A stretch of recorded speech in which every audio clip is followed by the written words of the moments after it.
Hello friends, मैं रागिनी यादव। मेरे YouTube channel पे आपका स्वागत है। बायोलॉजी बाय रागिनी यादव मेरे यूट्यूब का चैनल है, नाम है, चैनल है। मेरा यूट्यूब चैनल सब्सक्राइब करें। मतलब मैं जो भी वीडियो अपलोड करूँगी तभी आपके पास नोटिफिकेशन जाएगी, सबसे पहले आप ही के पास जाएगी। क्योंकि अगर मतलब चैनल नहीं सब्सक्राइब करेंगे तो फिर जो मैं वीडियो अपलोड करूँगी वो वीडियो शायद आप तक न पहुँचे।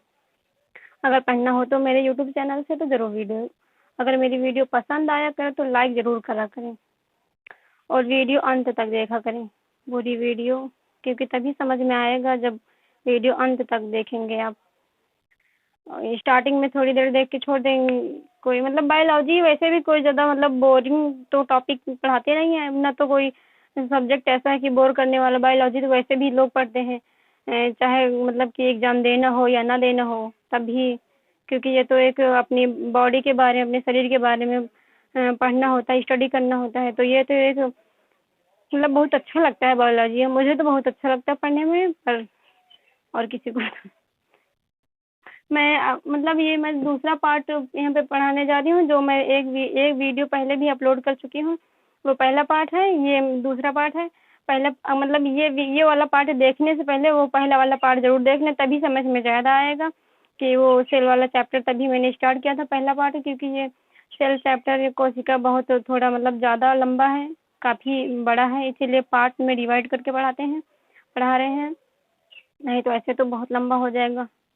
इसीलिए कल जो पहला वाला जो वीडियो अपलोड की थी मैं, उसमें हमने बताया था कि जो टेक्निकल नाम होता है जो सेल का, सेल तो इंग्लिश में कहते हैं सेल को, कोशिका को सेल कहते हैं इंग्लिश में, और टेक्निकल नाम है जो बायोलॉजिकल नेम है सेल का, उसे साइटो कहते हैं।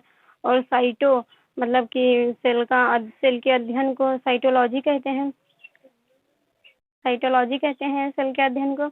उसके बाद हमने उसमें बहुत सारी मैंने चीज़ बताई है कि कोशिका की खोज किसने की थी, डेड सेल की रॉबर्ट हुक ने की थी, और जीवित लिविंग सेल की खोज किसने की थी, लीवेनहॉक ने की थी। और मैंने बहुत सारी दुनिया की सबसे बड़ी कोशिका, दुनिया की सबसे छोटी कोशिका भी मैंने बताई थी, और मानव में सबसे छोटी कोशिका जो होती हैं वो बताई, सब मानव में जो सबसे बड़ी कोशिका वो भी बताई थी। मैंने काफ़ी कुछ उसमें बताया था, तो इसीलिए। और हाँ, एक चीज़ मैं उसमें नहीं बताई थी, वो मैं यहीं पे बताने जा रही हूँ, बता दूँ। जो दो वैज्ञानिक थे जो मतलब कि सेल की थ्योरी उन्होंने बताई थी, सेल थ्योरी।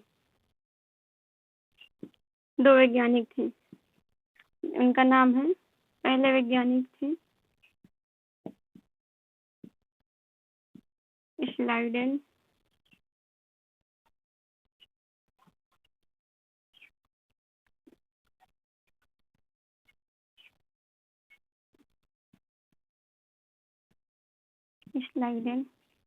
और दूसरे वैज्ञानिक थे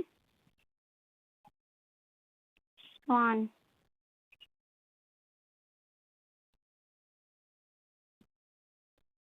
दूसरे वैज्ञानिक थे स्वान। इन्होंने बताया था कि यहाँ पे लिखने हैं,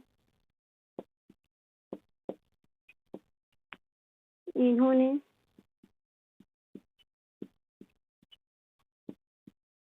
बताया था कि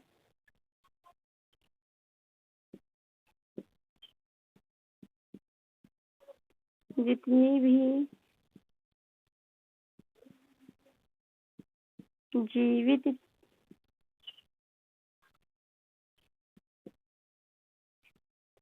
चीज हैं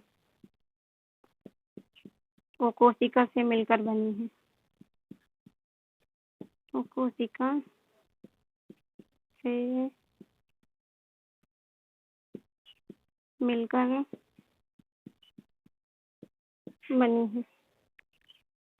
इन्होंने ये बताया था, सेल थ्योरी इन्होंने बताई थी, ये दो वैज्ञानिक ने बताई थी, स्लाइडेन और स्वान ने बताई थी। इन्होंने बताया था कि जितनी भी जीवित चीजें हैं वो कोशिका से मिलकर बनी है, मतलब दुनिया में जितनी भी जीवित चीजें हैं वो कोशिका से मिलकर बनी है। इन्होंने ही बताया था, स्लाइडर और स्वान वैज्ञानिक ने, 2 वैज्ञानिक थे ये। इसके आगे मैं आगे का टॉपिक मैं बताने जा रही हूँ। आगे मैं उस वाले वीडियो में मैंने सेल मेम्ब्रेन तक बता दिया था। कोशिका के अंग, अब मैं इस वीडियो में कोशिकांग बताने जा रही हूँ। जो कोशिका के अंग हैं उनके बारे में मैं एक एक डिटेल से बताने जा रही हूँ, इसीलिए वीडियो को पूरा अंत तक देखें। जो कोशिका के अंदर जो जितने अंग होते हैं उनके बारे में मैं पूरा बताऊंगी कि कितने अंग होते हैं, उनका क्या क्या कार्य होता है, ये सारी चीजें। जैसे ये सेल मेम्ब्रेन है, ये सेल मेम्ब्रेन,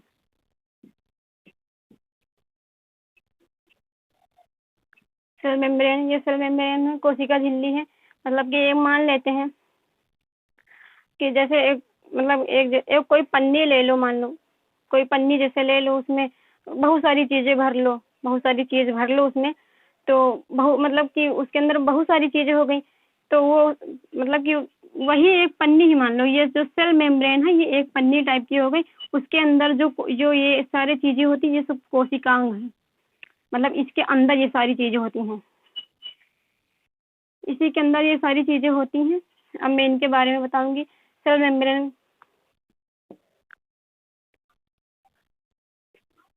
कोशिका झिल्ली,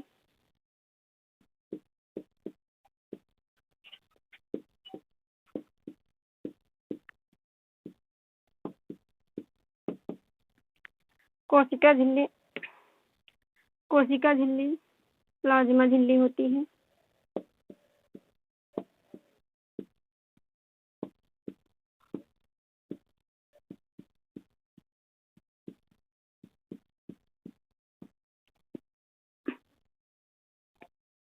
प्लाज्मा झिल्ली होती है, प्लाज्मा झिल्ली, प्लाज्मा झिल्ली प्रोटीन से बनी होती है, प्रोटीन से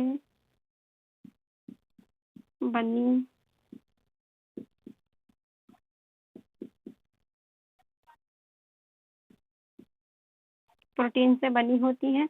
और जो कोशिका के सभी अंग,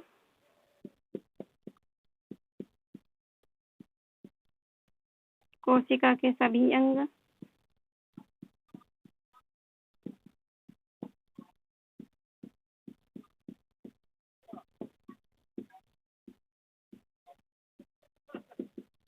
कोशिका के सभी अंग इसी में रहते हैं। कोशिका के सभी अंग इसी झिल्ली सेल मेम्ब्रेन के अंदर रहते हैं।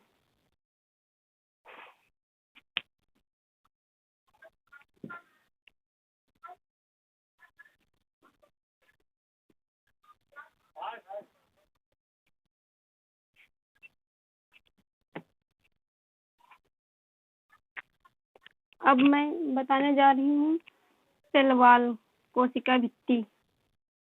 सेल वॉल मतलब सेल वॉल ऐसी होती है जैसे ये सेल मेम्ब्रेन है, सेल मेम्ब्रेन के ऊपर ऐसे ऐसे होती है, मतलब सेल मेम्ब्रेन के ऊपर होती है। ये सेल मेम्ब्रेन के ऊपर होती है। ये क्या चीज है, जो भी ये बना है, ये कोशिका भित्ति है, सेल वॉल होती है।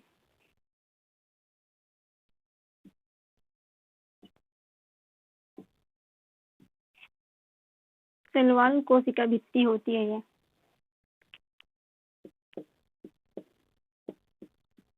वीडियो के पूरा अंत तक देखें, तभी पूरे कोशिका के सभी कोशिकांगों के बारे में आपको पता चलेगा। कोशिकांग, सेल वॉल,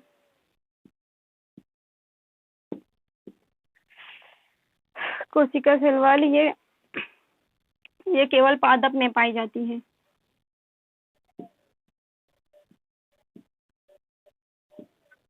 पादप में, ये पादप में ओनली, केवल पाई जाती है।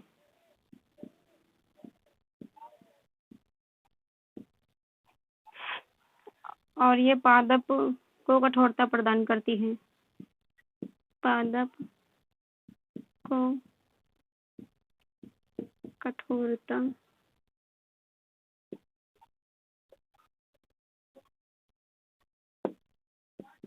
प्रदान करती है। It provide protection protect it provide protection. ये पादप ये सेल्यूलोज की बनी होती है।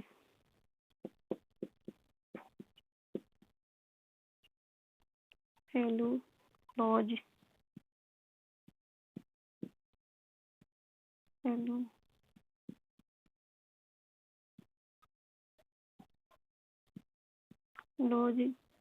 की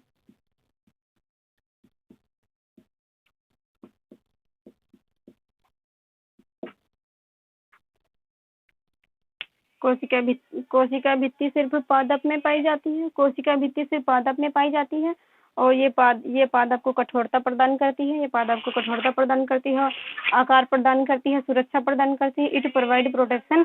और ये सेलुलोज की बनी होती है।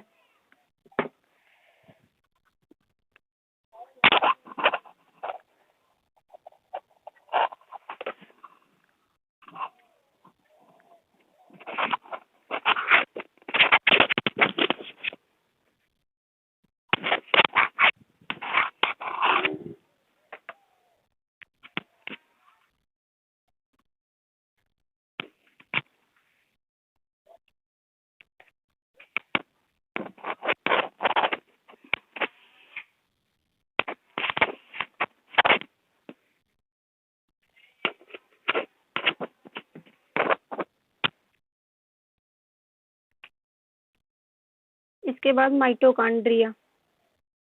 कोशिका भित्ति हो गई। माइटोकॉन्ड्रिया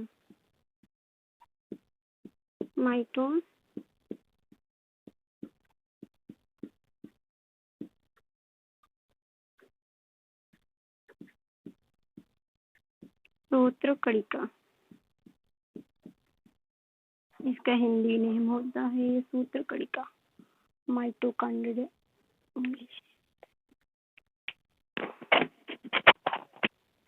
माइटोकॉन्ड्रिया की किस वैज्ञानिक ने खोज की थी? माइटोकॉन्ड्रिया की किस वैज्ञानिक ने खोज की थी?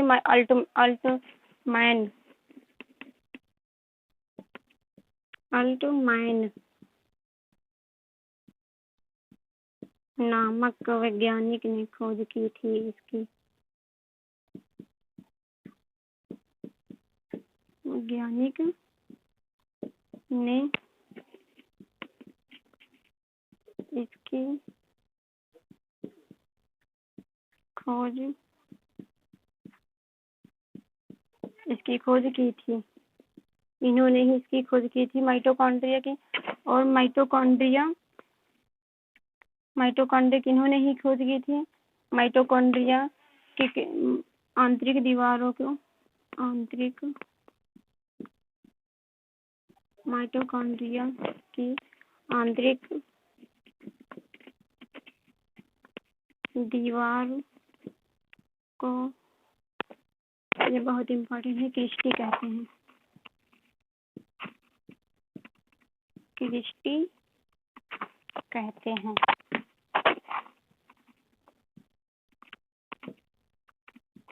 क्रिस्टी कहते हैं।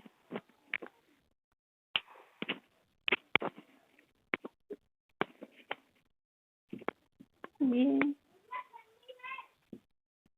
श्वसन से क्रेब्स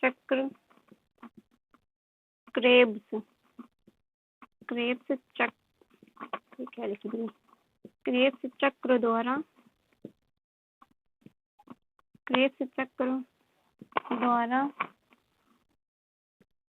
38 एटीपी होते हैं। जो 38 एटीपी मिलकर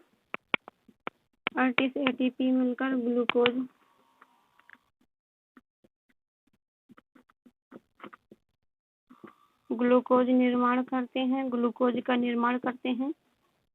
इनकी भी खत्म हो गई शायद। ग्लूकोज का निर्माण करते हैं, यह होता है।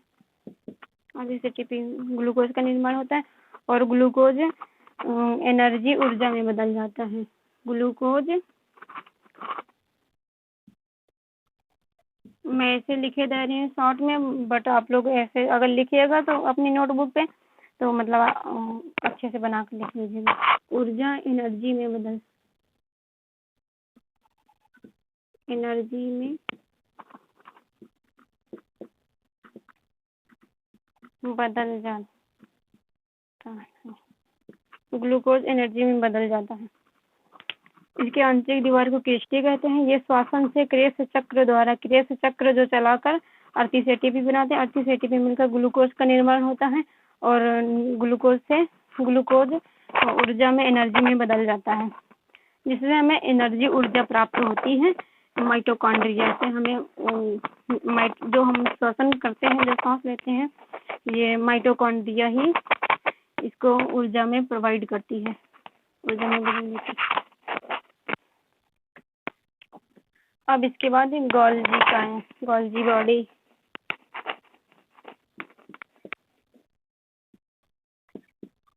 गोल्जी बॉडी, गोल्जी ऑपरेटर इसके हिंदी इंग्लिश ही नेम है।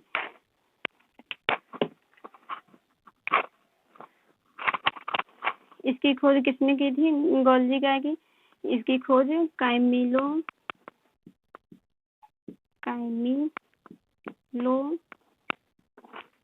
गोल्जी ने की थी। जितना डिटेल में मैं पढ़ा रही हूँ शायद सब लोग नहीं पढ़ाते हैं। कैमिलो गोल्जी नामक वैज्ञानिक ने की थी।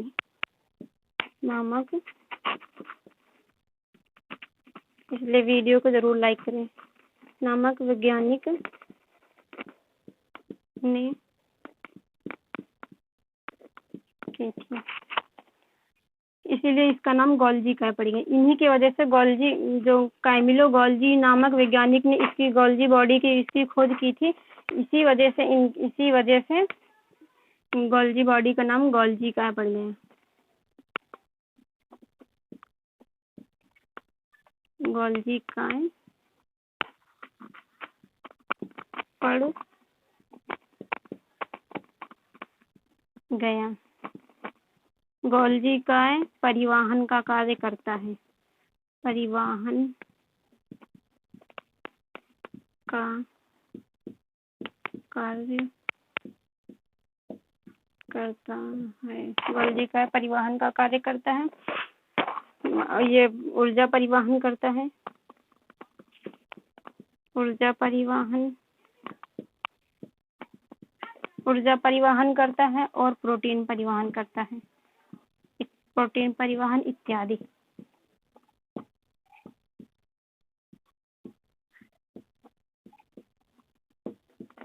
प्रोटीन परिवहन इत्यादि। गोल्जी बॉडी की खोज कैमिलो गोल्जी ने की थी, इसीलिए इसका नाम गोल्जी काय पड़ गया है। और ये परिवहन का कार्य करता है, जैसे ऊर्जा परिवहन का कार्य करता है और प्रोटीन परिवहन का कार्य करता है। मतलब जहाँ पर ऊर्जा की जहाँ पर जरूरत पड़ती है, जैसे इस समय पर मैं कोई भी इंसान हो, जैसे कोई इस समय बोल रहा, हम जैसे इस समय बोल रहे हैं, तो सबसे ज्यादा ऊर्जा की जरूरत हमारे मतलब जीभ को जरूरत है इस समय।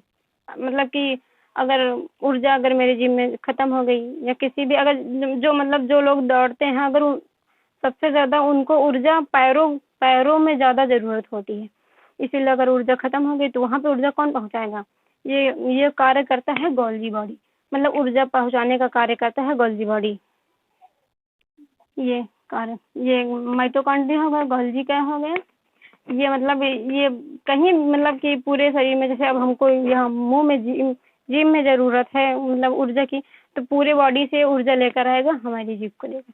मतलब ये कहीं से भी हर जगह से ऊर्जा लेकर जाता है, जहाँ जरूरत होती है वहाँ पे ये परिवहन का कार्य करता है, ऊर्जा पहुँचाता है, प्रोटीन पहुँचाता है, गोल्जी बॉडी।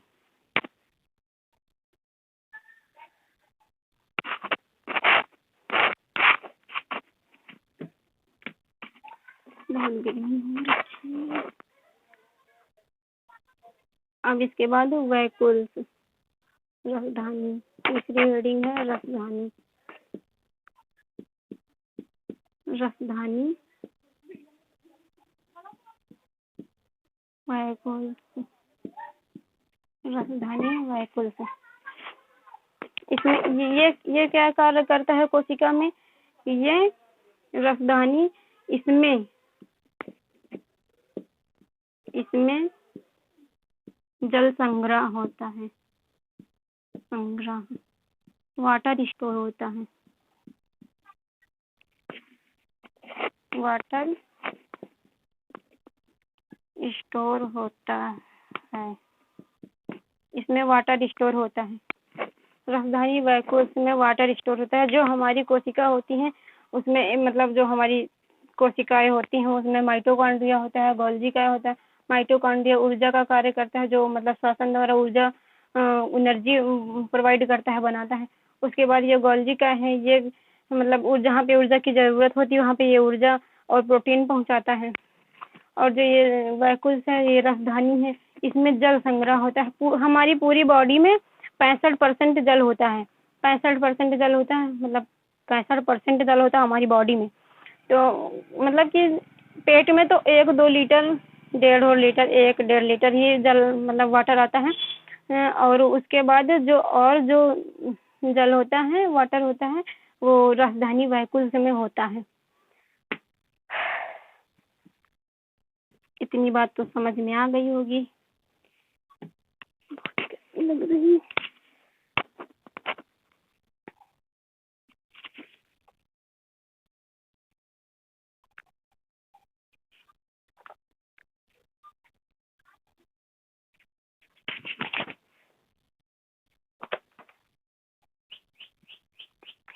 अब उसके बाद बताते हैं सेंट्रोसोम।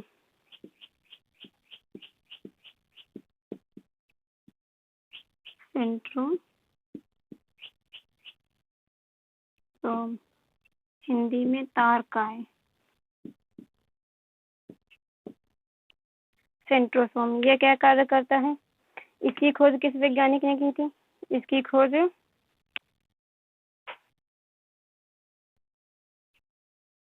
खोज बोबरी नामक वैज्ञानिक ने की थी।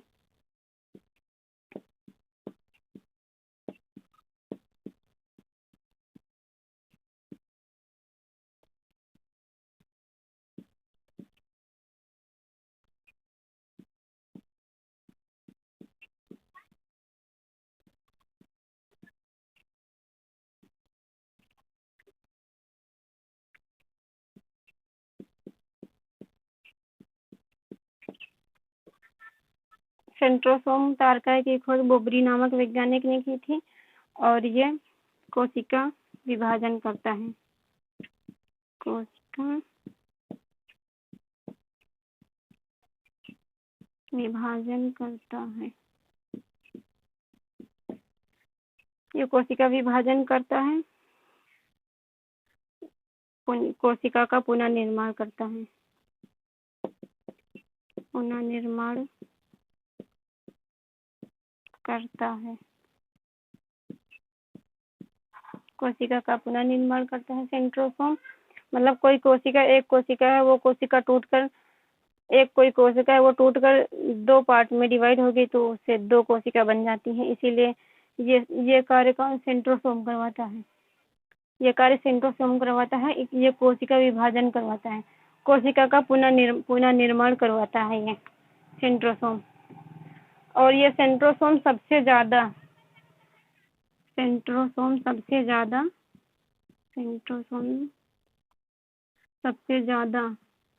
लीवर में होता है।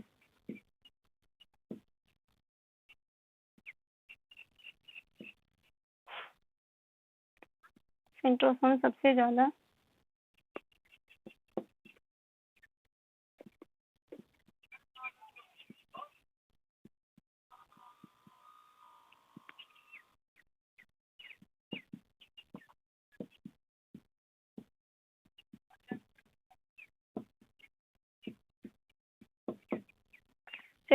सबसे ज़्यादा लीवर में होता है और ब्रेन में नहीं होता है। इसीलिए लीवर में अगर कोई प्रॉब्लम किसी वजह से कोई लीवर में कोई चोट वगैरह लग जाती है तो जो लीवर की जो कोशिका होती हैं वो अपने आप को विभाजन करके पुनः अपने आप को जल्दी से रिकवर कर लेती हैं। अगर ब्रेन में, मस्तिष्क में कोई चोट लग जाती है तो बहुत मतलब ठीक नहीं होता जल्दी से, इसीलिए क्योंकि वहाँ की कोशिकाएं विभाजन नहीं करती हैं। 80% कोशिकाएं विभाजन नहीं करती हैं, तो 20% कोशिका होती हैं वो विभाजन करती हैं। इसके बाद सेंट्रोसोम, उसके बाद अंतःप्राद्रव्य जालिका।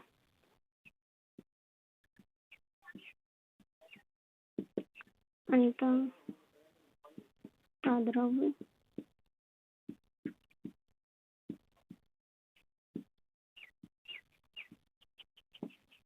द्रव्य जालिका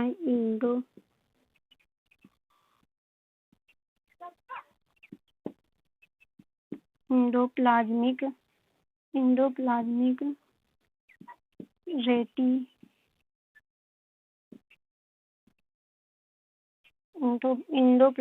रेटिकुलम।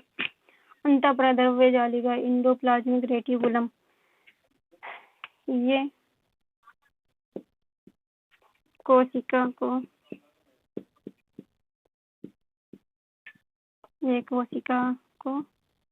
आंतरिक ये कोशिका का आंतरिक कंकाल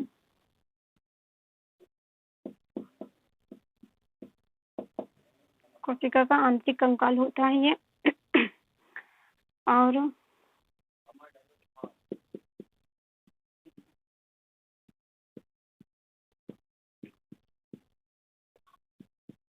आंतरिक सहायता प्रदान करता है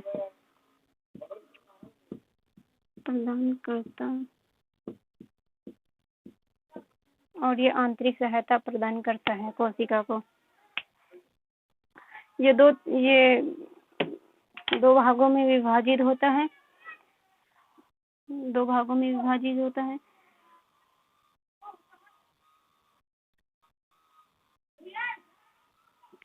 पता नहीं नीचे दिख रहा है या नहीं।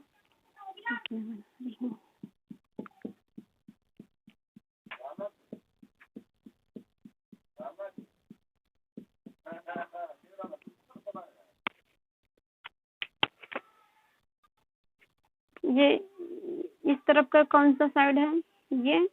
ये रफ साइड है। रफ ईआर का मतलब ये इंडोप्लाज्मिक रेटिकुलम, ईआर का मतलब ये है रफ साइड, और ये स्मूथ साइड है। स्मूथ ईआर, ये जो छोटे छोटे हैं ये राइबोसोम है। यहाँ पे शायद ना दिख रहा होगा, ये यहाँ पे लिखे दे रहे हैं राइबोसोम। ये राइबोसोम है और इस तरफ से वसा का निर्माण होता है।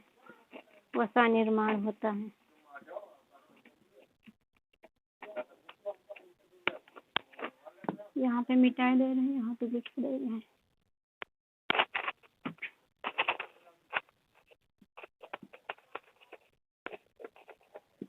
स्मूथ ईआर वसा का निर्माण, स्मूथ ईआर की तरफ से वसा निर्माण होता है। वसा मतलब तेल, जो चर्बी होती है, वसा का निर्माण होता है स्मूथ साइड से और रफ साइड से। रफ ईआर से प्रोटीन का निर्माण होता है।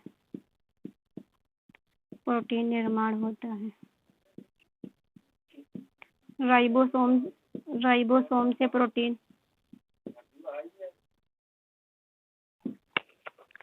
ये जो राइबोसोम है, राइबोसोम से प्रोटीन का निर्माण होता है। ये सिर्फ प्रोटीन इस रफ साइड के तरफ से इस तरफ से पाया जाता है, मगर निर्माण राइबोसोम की वजह से होता है। सिर्फ इस तरफ से सिर्फ प्रोटीन पाया जाता है और वसा का निर्माण स्मूथ साइड से होता है।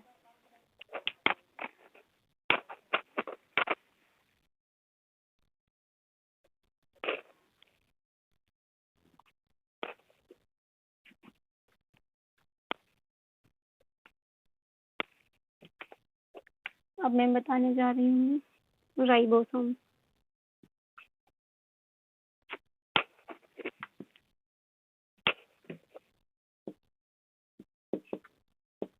राइबोसोम,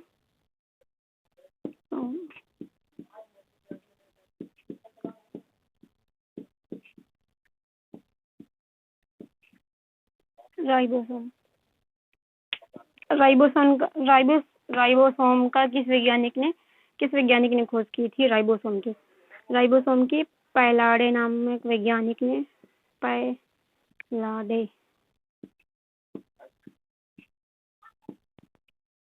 पैलाडे नामक वैज्ञानिक साइंटिस्ट ने खोज की थी। वैज्ञानिक ने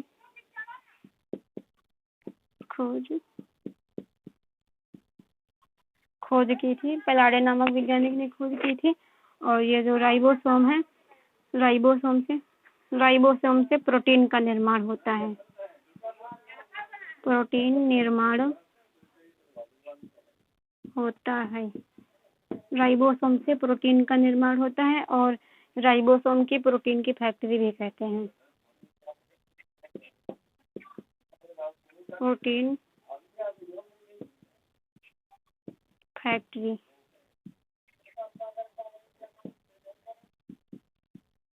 राइबोसोम को प्रोटीन फैक्ट्री भी कहते हैं और राइबोसोम से ही प्रोटीन का निर्माण होता है।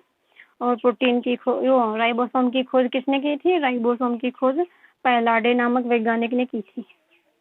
ये इतना हो गया। अब हम बता रहे हैं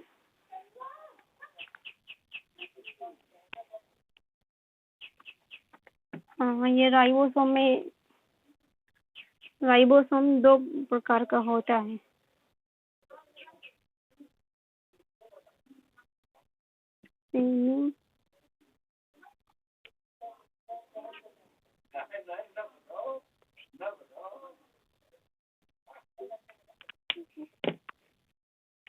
न्यूक्लियस बता रहे हैं।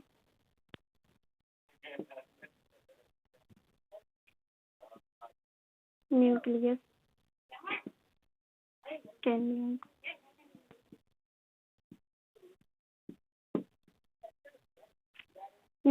केंद्रक की खोज किसने की थी? केंद्रक की खोज किस वैज्ञानिक ने की थी? केंद्रक की खोज रॉबर्ट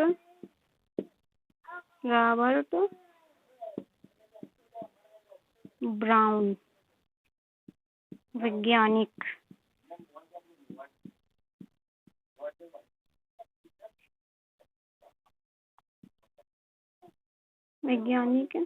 ने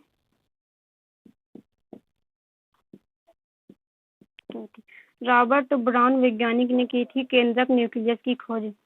और ये जो न्यूक्लियस है,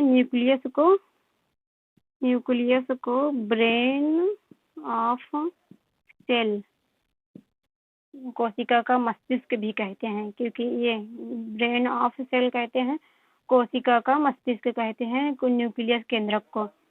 और ये सेल्स कोशिकाओं का कंट्रोलर होता है। जहाँ पे लिखे रह रहे हैं कंट्रोलर, कोशिका नियंत्रण होता है। कोशिका नियंत्रण। इंक खत्म हो गई। कोशिका, ये सेल्स का कंट्रोलर कोशिका नियंत्रण होता है। ये कोशिका नियंत्रण होता है, सेल्स का कंट्रोलर होता है। ये ब्रेन ऑफ सेल होता है, क्योंकि ये जो न्यूक्लियस है, मान लो ये जो न्यूक्लियस है, ये सभी मतलब कि ये जो माइटोकॉन्ड्रिया है, गोल्गी है, वैक्यूल्स है, सेंट्रोसोम है, ईआर है, राइबोसोम है, लाइसोसोम है, इन सभी चीजों को मतलब देखता है कि अच्छे से काम कर रहे हैं या नहीं। कि मतलब देखने का काम, मान लो एक समझाने का तरीका बता रहे हैं कि ये देखने का काम सब ये न्यूक्लियस का ही होता है। इसीलिए कहते हैं इसे ब्रेन ऑफ सेल, कोशिका नियंत्रण कंट्रोलर, सेल्स का कंट्रोलर, इसीलिए इसे कहते हैं। और इसमें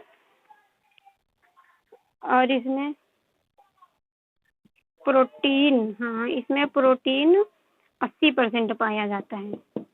न्यूक्लियस केंद्रक में प्रोटीन 80% पाया जाता है,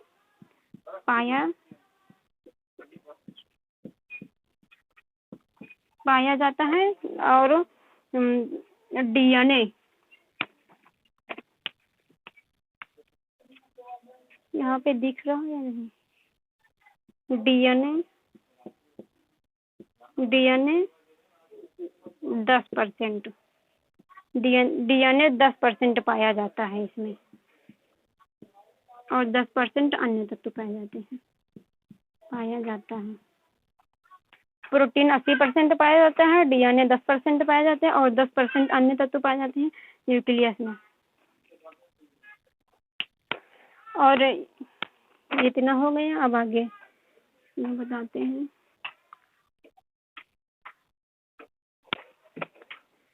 न्यूक्लियस में 2 न्यूक्लिक एसिड पाए जाते हैं, 2 न्यूक्लिक अम्ल,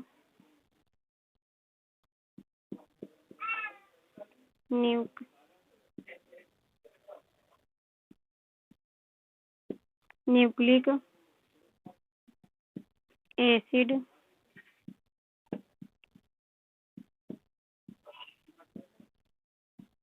इसमें 2 न्यूक्लिक एसिड पाए जाते हैं, पहला डीएनए, दूसरा आरएनए। इन डीएनए और आरएनए के फुल डिटेल से मैं दूसरे वीडियो में बताऊंगी, क्योंकि इनकी पूरी डिटेल बताऊंगी। यहाँ पे बस इतना ही कि इसमें 2 न्यूक्लिक एसिड पाए जाते हैं, डीएनए और आरएनए, जो न्यूक्लियस में पाए जाते हैं, केंद्रक में पाए जाते हैं। उसके बाद मैं बताने जा रही हूँ लाइसोसोम।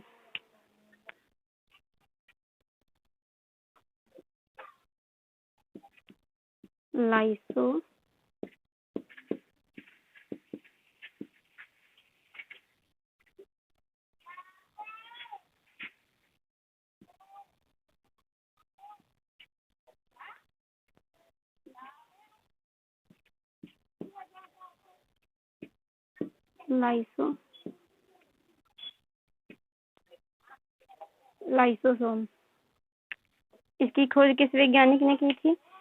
इसकी खोज डी डूबे। लाइसोसोम की खोज किस वैज्ञानिक ने की थी? इनका जो वैज्ञानिक ने इसकी खोज की तो उनका नाम है डी डूबे। वैज्ञानिक का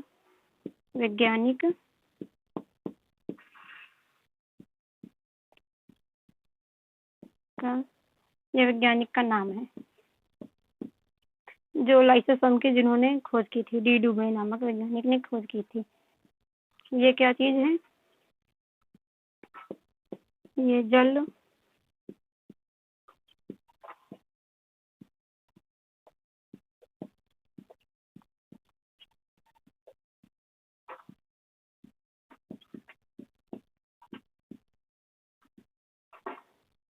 ये जल अपघटक एंजाइम बनाता है।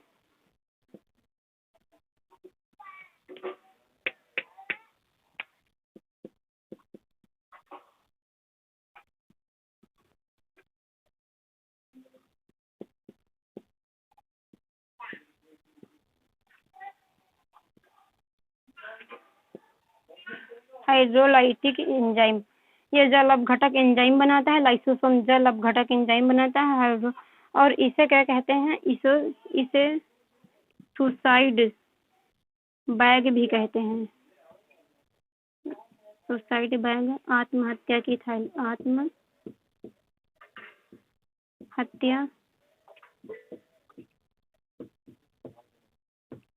भी कहते हैं, इसे आत्महत्या की थैली कहते हैं। इसे आत्महत्या की थैली कहते हैं, और इसे आइटम बम भी कहते हैं।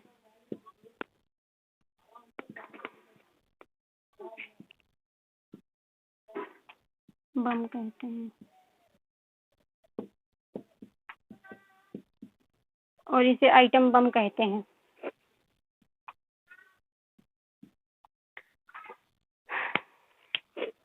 मतलब कि जो ये लाइसोसोम होता है, जैसे मतलब मान लो इसमें जो ये कोशिका है, सेल है, इसके अंदर कोई भी मतलब ये कोई अंग, कोशिका के कोई अंग मान लो कोई खत्म हो गया, ये माइटोकॉन्ड्रिया, ये कोई भी अंग अगर खत्म हो गया कोशिका को, तो उसको मतलब ये जो लाइसोसोम है, ये लाइसोसोम उसको ये खत्म कर देगा। मतलब जो खत्म हो गया मतलब वहाँ पड़े पड़े ये सड़ जाएगा। तो उसीलिए मतलब यहाँ पे ये सड़े ना, इसीलिए ये इसमें थोड़ा सा मतलब कुछ ये अपना लाइसोसोम है, ये जो जल अपघटक जो एंजाइम होता है इसमें थोड़ा ये डाल देता है, तो इसी वजह से ये पूरा गल कर ये खत्म हो जाता है।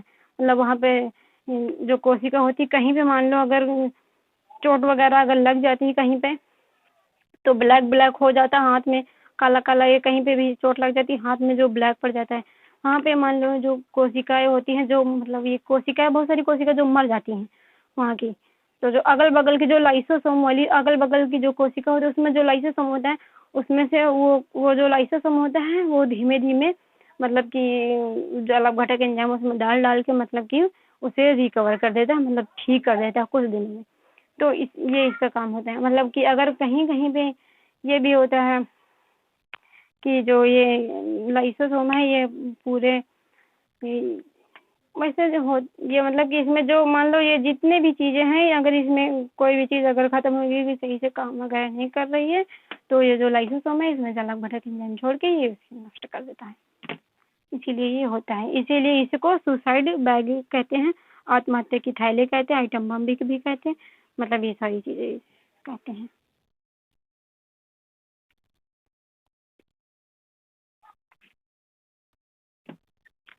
अब क्या बचा है? जीव द्रव्य भी बता दें।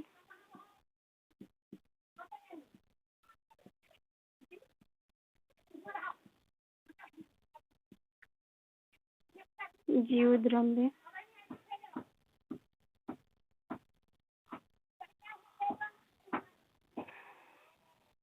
जीव द्रव्य ये जो द्रव्य होता है जीव द्रव्य, ये मतलब कि जैसे ये मतलब ये क्या कार्य करता है? जीव द्रव्य जो ये कोशिका होती है, इस मतलब एक जैसे कोई चीज़ ले लें या कोई बड़ी सी पैकेट ले लें, हाँ मतलब कोई बड़ी सी पैकेट ले लें, उसमें बहुत सारी चीज़ें भर लें, बहुत सारी सामान भर लें, कुछ सामान उसमें भर लें, तो अगर ऐसे लेकर चलेंगे तो वो चलेंगे या कुछ भी करेंगे तो वो सारी चीज़ें एक दूसरे में लड़ जाएंगी, सब एक दूसरे में मतलब आपस में मिल जाएंगी इधर उधर सब। तो इसीलिए कि मतलब उसमें कुछ अगर ऐसे कुछ अच्छे से मतलब एक अपनी अपनी जगह पर जब सब सुरक्षित रहें, इसीलिए जो यहाँ पे होता है, जो ये जीव द्रव्य होता है, यहाँ पे ये भरा होता है, यहाँ पे इनके बीच में ये सभी चीज़ें अपनी अपनी जगह पर होती हैं, इनके बीच में ये जो जीव द्रव्य होता है इनके बीच में भरा होता है। और ये इसके अंदर भी भरा होता है, ये न्यूक्लियस है केंद्रक है, इसके अंदर भी भरा होता है। इसे क्या कहते हैं? इसे जीव द्रव्य कहते हैं।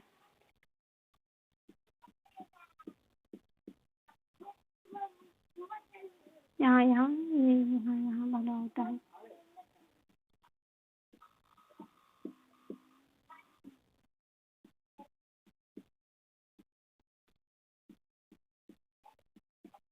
ये पूरा यहाँ यहाँ भरा होता है।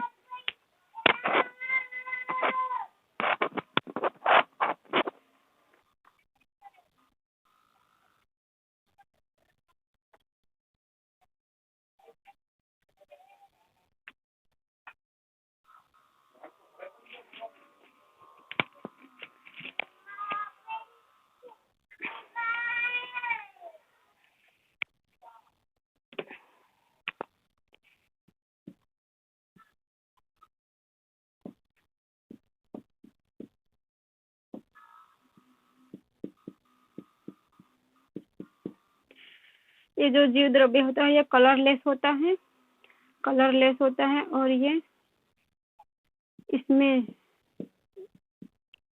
इसमें 80% इसमें 80% जल होता है, इसमें 80% जल होता है, और ये कोशिका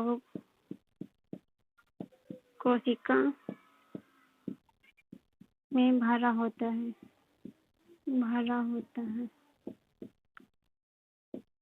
कोशिका में भरा होता है। और ये कोशिका में भरा होता है, ये इसलिए भरा होता है क्योंकि सभी चीज़ें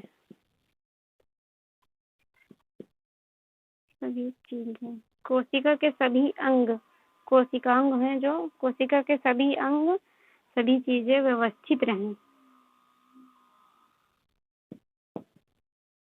अपनी अपनी जगह व्यवस्थित रहें, इसलिए ये भरा होता है। और जो ये यहाँ पे जो भरा होता है, यहाँ पे ये तो न्यूक्लियस है, ये न्यूक्लियस है। अगर जो यहाँ पे भरा होता है इसे क्या कहते हैं? इसे कोशिका द्रव्य कहते हैं। कोशिका द्रव्य, अगर कोशिका में भरा है तो कोशिका द्रव्य, साइटोप्लाज्म कहते हैं, साइटोप्लाज्म। ये चल नहीं रहा सही से, कोशिका प्लाज्म कहते हैं, कोशिका प्लाज्म कहते हैं। यहाँ पे मिटा दे रहे हैं, यहाँ पे लिखेंगे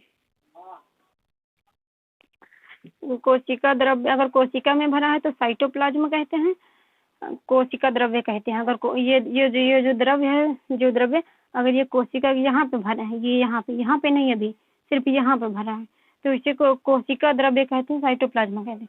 अगर यही द्रव्य जो जीव द्रव्य है, यही जीव द्रव्य, इसको इंग्लिश में कहते हैं प्रोटोप्लाज्म। प्रोटोप्लाज्म, ये जो प्रोटोप्लाज्म है, अगर ये प्रोटोप्लाज्म यहाँ पे न्यूक्लियस में भरा है तो इसको कहते हैं केंद्रिका द्रव्य। केंद्रिका द्रव्य, केंद्रिका द्रव्य कहते हैं, न्यूक्लियोप्लाज्म कहते हैं।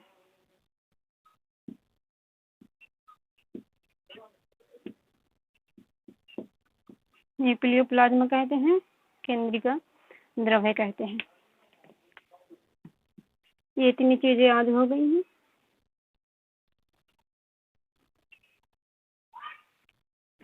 आज की क्लास में बस इतना ही, आगे की क्लास में जो इसके और अभी आगे जो टॉपिक हैं, इसके आगे मैं और वीडियो अपलोड करूँगी, आप लोग उसमें पढ़ लीजिएगा।